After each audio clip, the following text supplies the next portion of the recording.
It's a scam.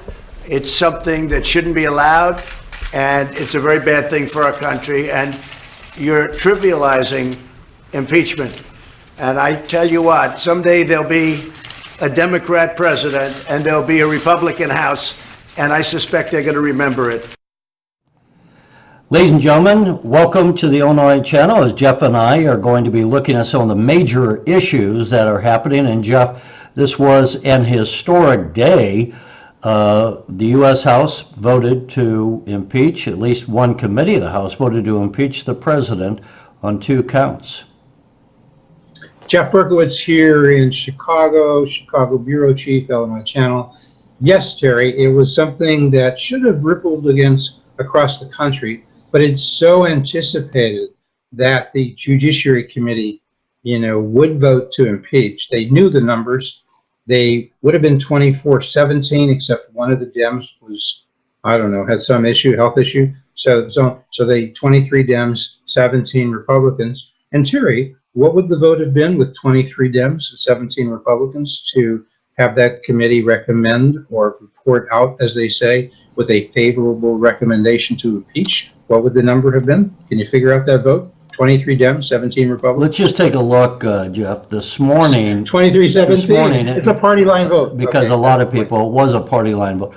A lot of people probably didn't catch it. In fact, the House Judiciary Committee was up into the wee hours of the morning, and they purposely put off the vote so that it could be carried at about 9 o'clock this morning Central Time or thereabouts. Here's just a small clip to give people a flavor.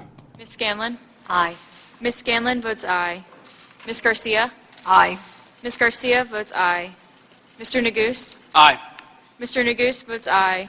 Mr. Gomert? No. Mr. Gomert votes no. Mr. Jordan? No. Mr. Jordan votes no.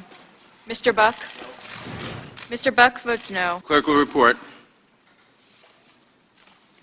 Mr. Chairman, there are 23 ayes and 17 noes. The article is agreed to. I spoke to Ms. Scanlon? Aye. Ms. Scanlon votes aye. Ms. Garcia? Aye. No surprise, Jeff, as we saw there, everyone was anticipating this, and it nonetheless, some of the big fireworks came earlier in the week when we got the report from the Inspector General for the Department of Justice. Way more important in terms of news was the David Horowitz report.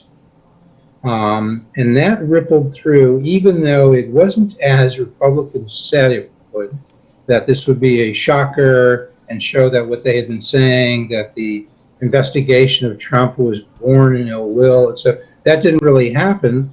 Because Horowitz is such a winner. Seriously. No, I think there's a couple of key things here. One, Horowitz, and I want to make this clear for all the viewers because it's so easy to get lost. Horowitz, the Inspector General of the Department of Justice. So his box, his inspection, only deals with the Department of Justice and what happened here internally. Now, we'll walk through a little bit of this, but Dianne Feinstein, who's the ranking member on the Senate Judiciary Committee, who questioned Horowitz on Wednesday, asked Mr. Horowitz, what were the main points of your 400-page report? So let's take a listen to what he said, and then we can talk about that. First, it was opened with the proper predicate, sufficient predication by a person, Mr. Priestap, who was not one of the text message persons and senior to those people. Third, that the confidential human source operations, while permitted by FBI policy, should cause everybody to give pause as to whether that policy is sufficient to provide accountability over decisions. And finally, that the FISA process here was not used appropriately, properly, and the rules were not followed. So that was the worst answer he could have possibly given. Well, I think it needs a little bit of explanation. I mean, actually, I think he hit on. Could he use some energy? I thought he was like, I was going to fall asleep, even though he spoke for 17 Mr. Horowitz is not known as a high-energy guy, I think, but he is known. One thing that's interesting, I think both the Democrats and the Republicans here, went in this highly partisan environment, thought Horowitz did a reasonably good job, but I think you need to dissect some of this. So he started off saying there was a legitimate predicate. In other words, no one in Washington speaks plain English. He was saying there was a legitimate reason to start the investigation. Now, Republicans would not like that, and in fact, the Attorney General, William Barr, disagreed, came out and made a statement that he disagreed with that.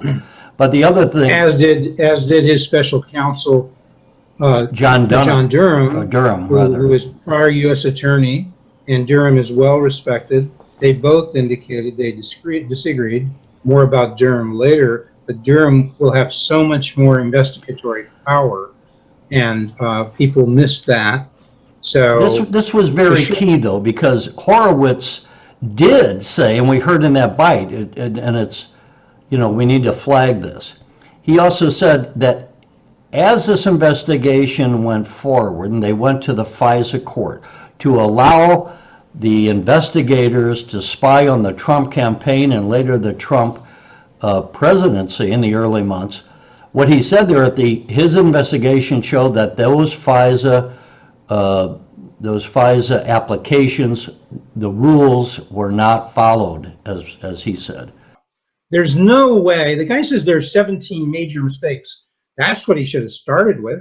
I mean, my God, you have 17 major mistakes. You have an attorney basically doctoring up a document, submitting that to FISA, misreporting and intentionally lying about the origins of the Steele report, the money it came from. There was so much wrong. So for him to say, really what he's saying, it takes very little to start this ball rolling, and we had very little. That would have been good. We had very little, and we had even less than we told the court we had. So how he didn't say any of that?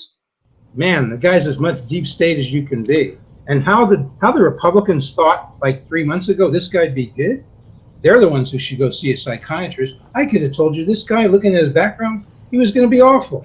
Why do they build up expectations there? Well, I think actually, like used to say, Terry, doesn't anybody here know how to play this game? No, I would say, well, we'll get to what he did, which was significant. What Horowitz did that was significant, is he presented this information, and you're right, he did it in a very dry way. But what is significant about that is that in this highly partisan charge, as I've already said, environment, he had both the Democrats and Republicans agreeing with him. And one thing that certainly is going to happen is that the Congress is going to address the rules of engagement on this FISA application. And what they found out is that basically no one was managing the store on this. Now, because this gets to be complicated.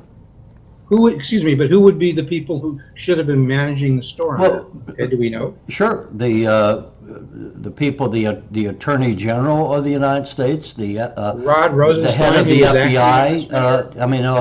The FBI didn't have to go. McCabe, we should point out, is employed by CNN. The guy has been basically indicted for lying. Okay, McCabe, yeah, for being less than truthful. Okay, if not indicted, but and he was number two. He was number two at the FBI. Every night, Chris Cuomo, who's supposed to be a freaking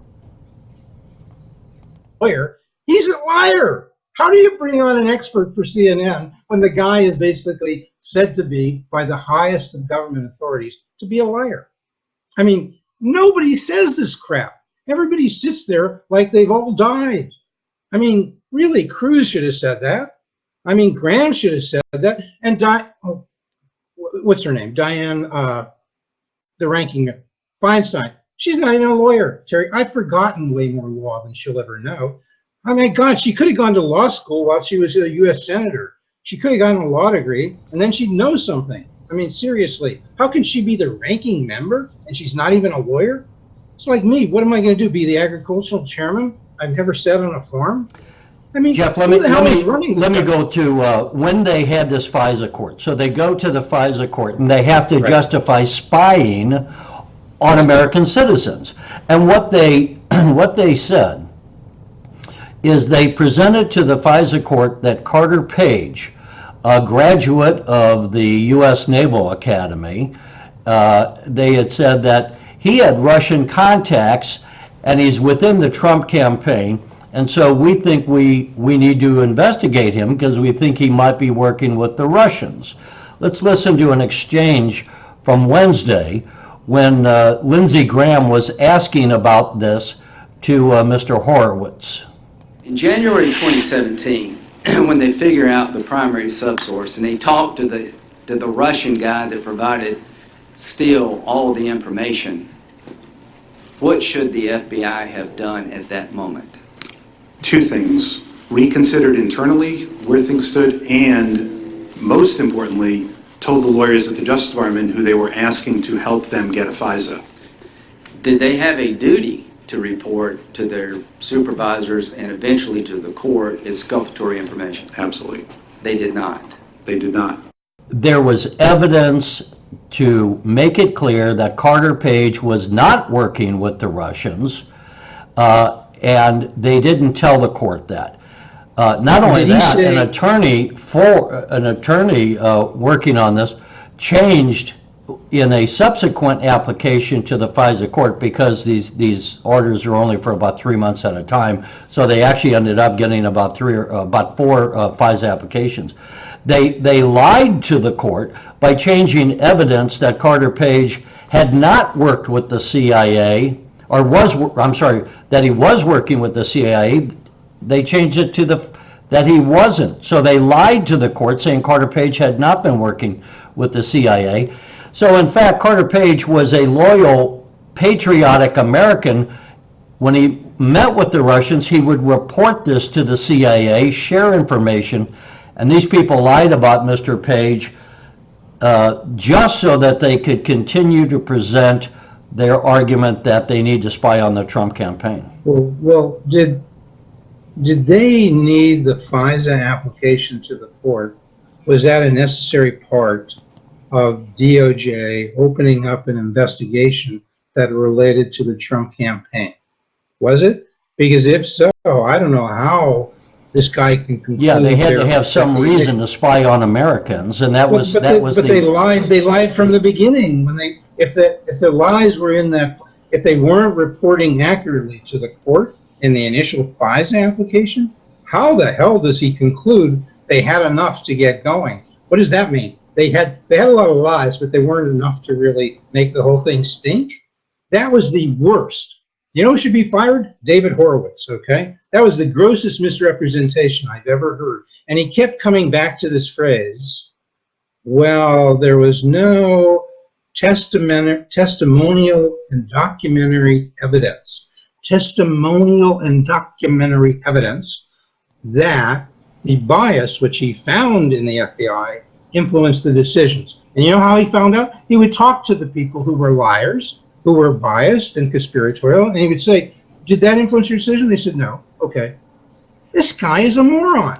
Seriously. No, well, you can say what you can say that, but look, I think the reputation of Horowitz was that he did a very good job, but and he was very methodical. Now, what one attorney who is representing General Flynn, who without going to who was the first, who was also railroaded, said that the reason she said that Horowitz said that there was a legitimate reason to investigate is because he's a bean counter. Basically, it's his nature, and he's working within this, small box that is his purview of the DOJ.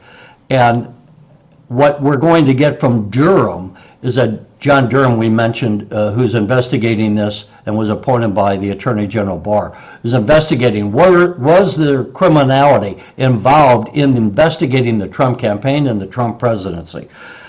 He's going to have a much broader powers and much broader purview to look at than Mr. Horowitz did.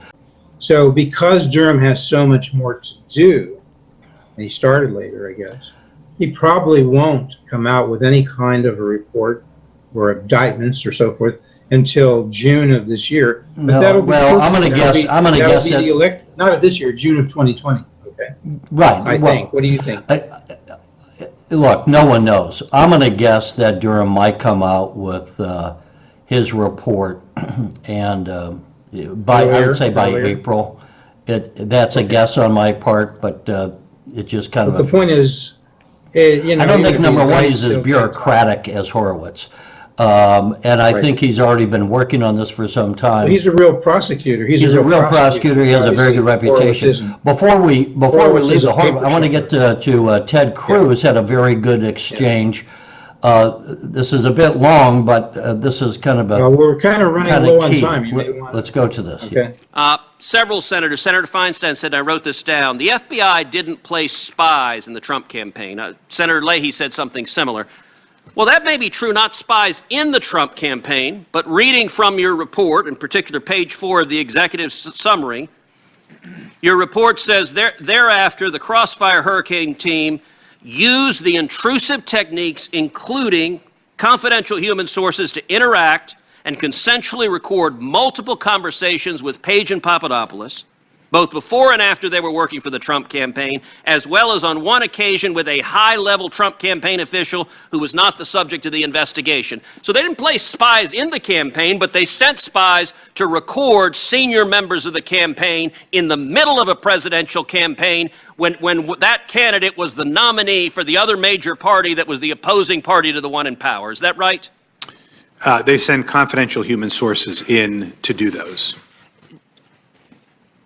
Did anyone at DOJ, who at DOJ knew about this? Did the Attorney General know about this? Did the White House know about this?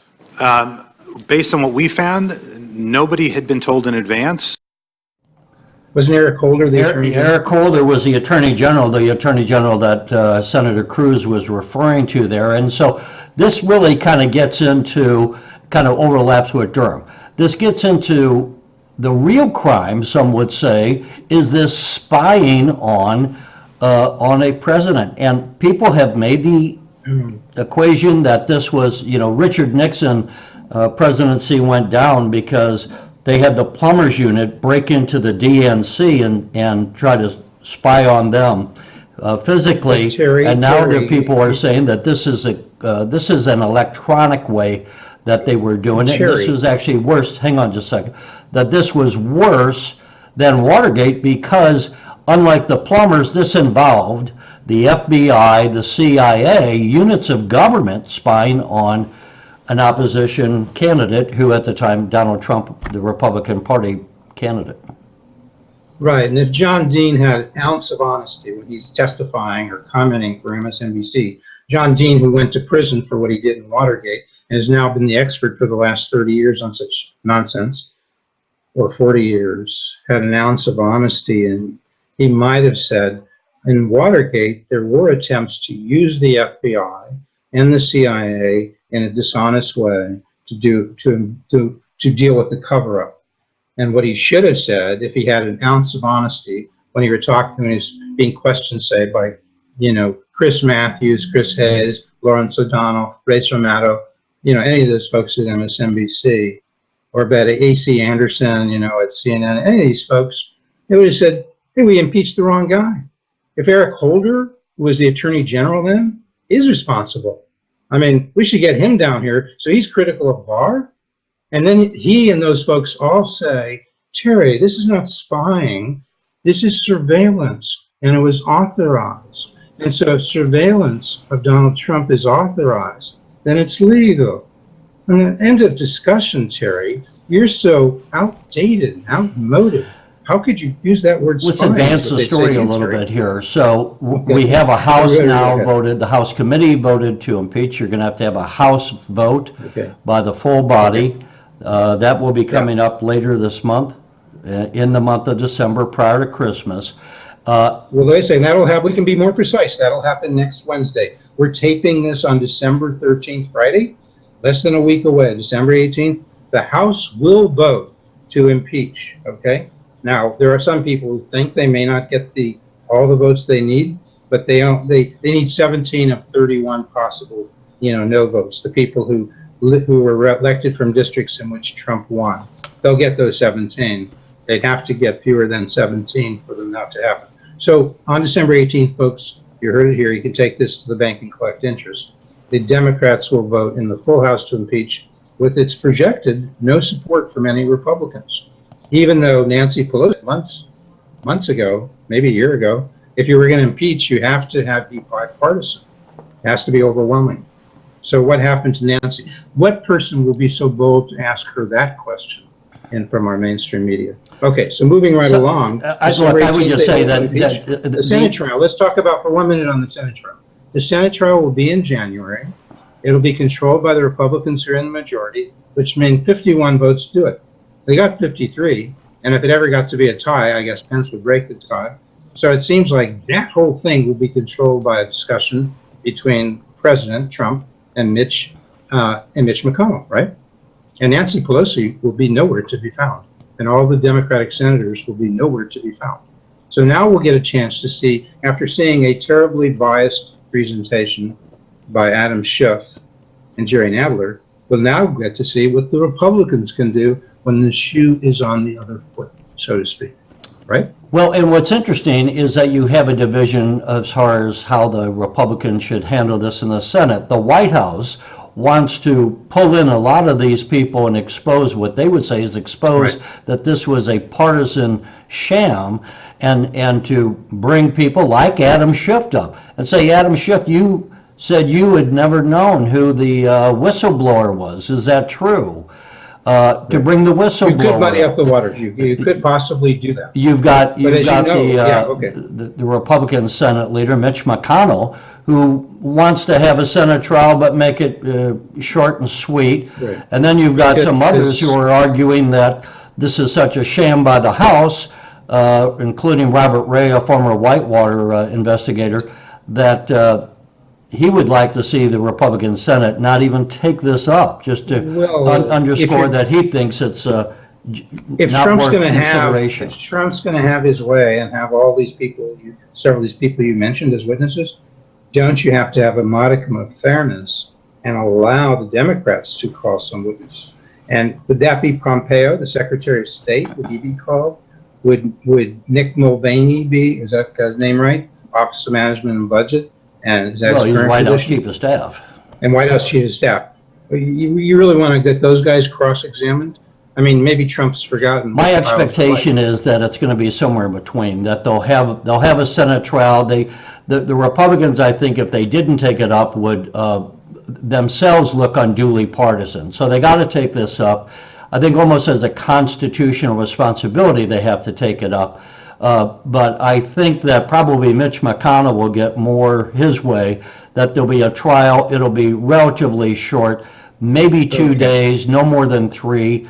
And then, of course, the president will be exonerated and remain in office. The question let's go on. The question is, will the Democrats in the House have shot themselves in the foot, and to what extent will we see possibly the voters holding them responsible for not taking up the business of the people, but to spending so much of their time on this? Here's the answer to your question. Which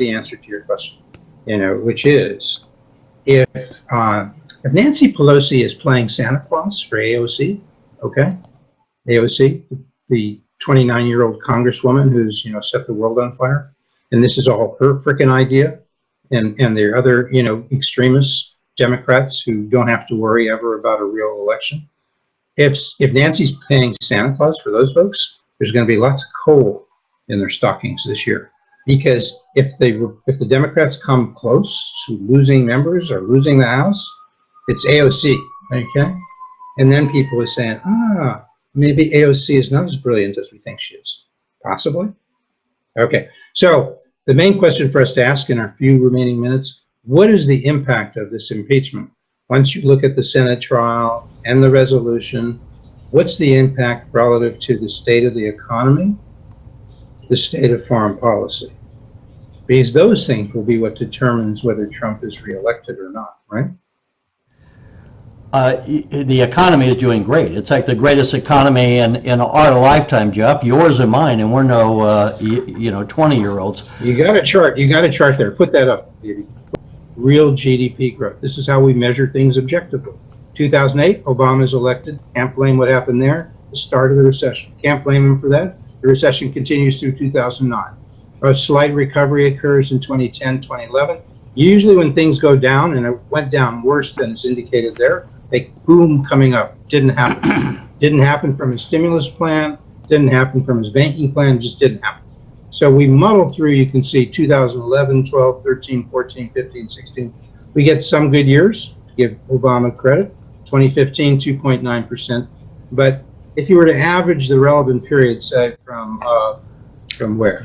If you were to average the relevant period from 2012 to 2017, you get Obama's real GDP growth 2.2%. Trump, look at 2018 because it took a while for his policies to have an impact, and look at 2019, and what happens there? 2.6%. Who's ahead? You might say, oh, Jeff, what is 0.4%? It means a lot. If you can go from 2.2% growth to 2.6%, you're doing well. And what? He got the Democrats to agree to modify NAFTA. Not to abolish NAFTA, but to modify it. Trump has a very strong economy. The numbers I was referring to show that he's, in his short period of 2018 and 2019, he's gotten almost 0.5% more real GDP growth. That may sound like a small thing, it's a big thing. He's got the lowest unemployment in 50 years across all sorts of sectors and demographics. He's got a revised NAFTA trial going through, NAFTA treaty. You got the USMCA passed, and what was interesting is that the US House passed that. Many people think it's just because Nancy Pelosi was trying to show that the Democrats were actually working to get something done besides the impeachment. Jeff, I spoke today with a friend of yours and a nationally known financial advisor to the president, Steve Moore, and I asked him, with all the criticism that the Republicans had on President Obama, who never had in 8 years 1 year of 3% growth, the only president since World War II not to have at least 1 year of 3% growth, why is it that President Trump doesn't have so far 3% growth? Here's what he had to say. I was one of the people who said we can get the 3 to 4% growth. We haven't gotten the 3 to 4% growth. We came just shy of 3% last year. This year it looks like it's going to be coming in closer to 2.5%. That's good. It's not great. But every other indicator of the economy is very strong. And by the way, one of the reasons we're not getting a 3% growth is we're literally running out of workers. We have more job openings than we have workers to fill them. MCA. So, okay, Terry. So the basic thing is growth is high. I think Steve Moore is reinforcing that in that hard to hear clip. But the main point is, I think you might have mentioned that MCA passed already. It hasn't. It's projected to pass the House, I believe, on December 18th. Okay? Excuse me, on Thursday, December 19th. The impeachment vote will be the 18th. They don't want the last thing of the House before they go on Christmas break to be impeachment, so that's why they've scheduled the MCA vote, so the Democrats can say, see, we weren't doing just impeachment, we were working with the Republicans to pass important legislation like MCA. So that'll happen then. But the short of it is, folks, this impeachment stuff, we'll come back to this. A big mess, a big joke. well, we'll be covering the Senate trial. And then we'll have to see how big of an issue is this going to play when the congressmen go back to the districts and run. Is this going to come back to bite them? But Jeff, we're going to have to close it out. And ladies and gentlemen, don't forget to not only thank you for watching, and don't forget to make your comments.